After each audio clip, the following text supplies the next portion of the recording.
This is Kam Kelly, and welcome to yet another Devil Talk, as always, joined by Brent Pope. Nice to be here again. It's another big day. It's another big day, all right. I thought you were going to go on to Christmas or the weather. No, the thing is those both speak for themselves, so I'm just going to speak for me. You've got a horrible little habit of taking us down the weather route, don't you? I almost took you down another route yesterday, but that didn't need to be mentioned. Doesn't need to be mentioned. And that sounds really ominous. Now I'd actually like you to...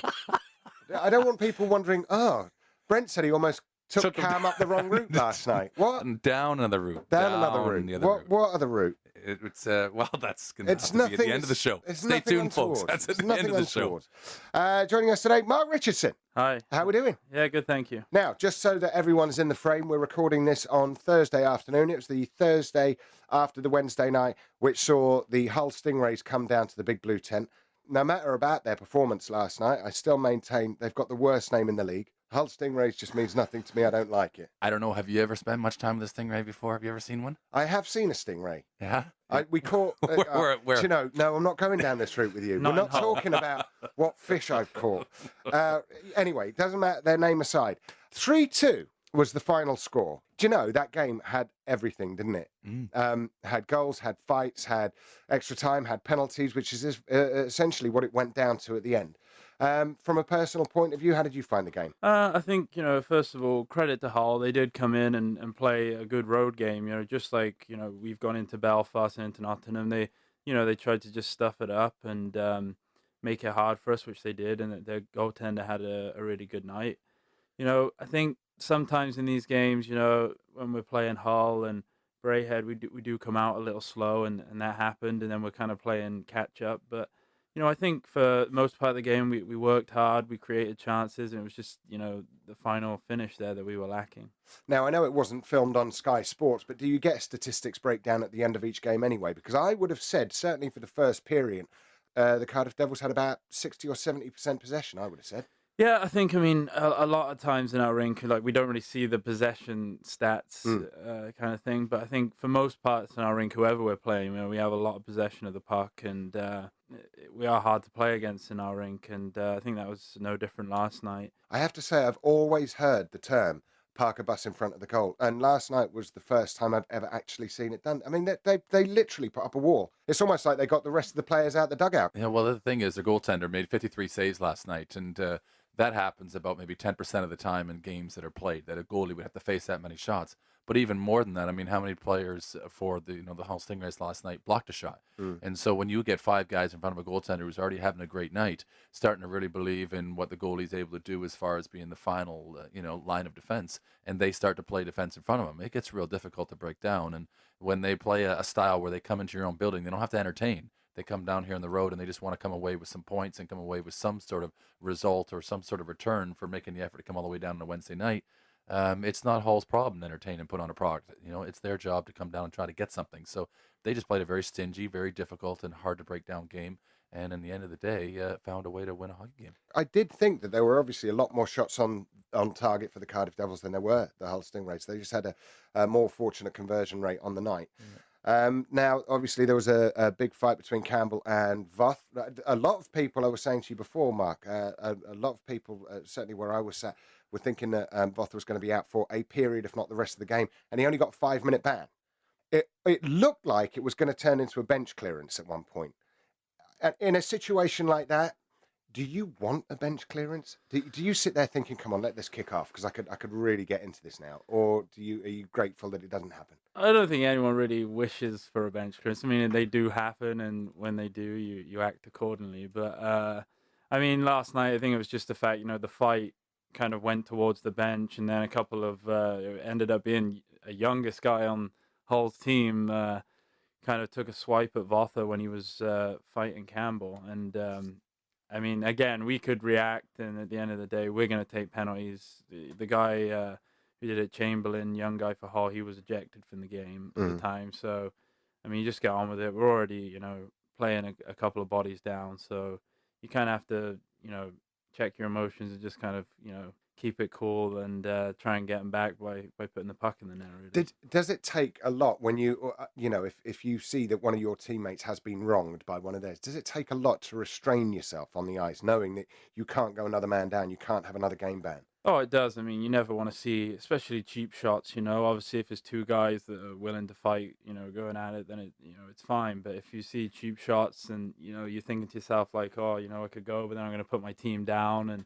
you're going to hurt your team maybe a little bit more by doing that. So you do have to, think about it before you act. Especially with, as Mark said, there's a couple guys down already. Chris Frank has a 3-game suspension, which is going to be finally served here on Sunday. Mark Smith has had, a very serious injury that, all season. So, especially as defensemen, as Mark is, you've got to recognize that you cannot put your team at a further disadvantage. But, it's often, you can sense it when there's the niggle that's building up to a big event. Often that fight just settles things down because it gets a little bit itchy and a little scratchy when guys know that something isn't being either balanced or isn't being addressed.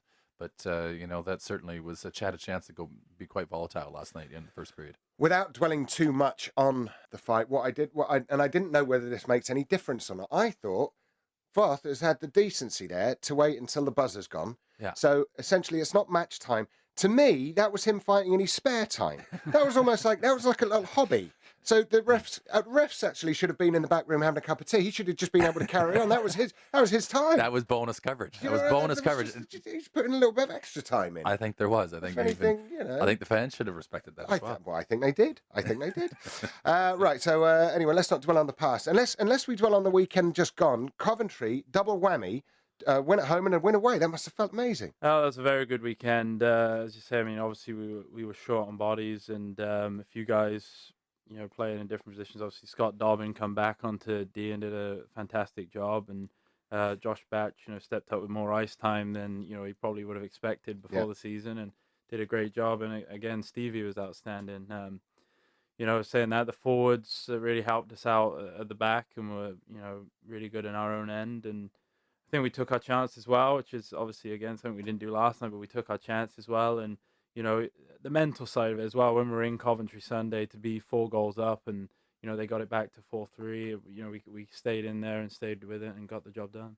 Do you think with bodies down, the rest of you do get a little bit more aggressive, especially with someone like Frank the Tank out? Do you feel like you've got to sort of like show, all right, we don't have Bruiser Boy, but the rest of us are going to take you either way? Is that kind of a mentality or not? Kind of, but I mean, I think for the most part, you just have to stick to your game. At the end of the day, you're there to do the job that you're expected to do, and you just got to stick to your game and be as effective as you can. I have to say, from a spectator's point of view, slamming someone into the side does look like it's almost as satisfying as getting a goal.